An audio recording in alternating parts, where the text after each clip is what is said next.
আমরা আজকে চলে এসেছি রাজশাহীর মরমরিয়া হাটে হাঁসের মাংস দিয়ে ভাত খেতে।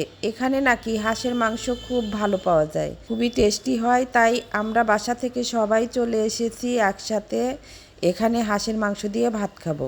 এখানে দুই ধরনের হাঁসের মাংস পাওয়া যায়, রাজহাঁস আর পাতিহাঁস।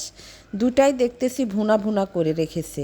আমাদের আসতে একটু দুপুরটা পার হয়ে গেছিল, তাই আমরা একটু ফাঁকা পেয়েছি, নইলে নাকি এখানে প্রচণ্ড ভিড় থাকে।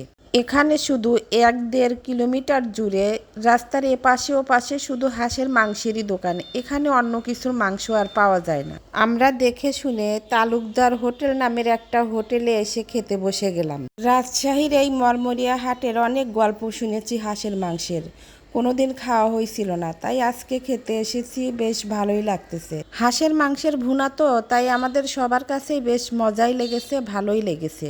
তাই আমরা খাওয়া দাওয়া শেষ করে একটু বসে বসে এখানেই আলোচনা করতেছি কার কাছে কীরকম লাগলো খাবারটা। আপনারাও চাইলে খেয়ে দেখতে পারেন কিন্তু।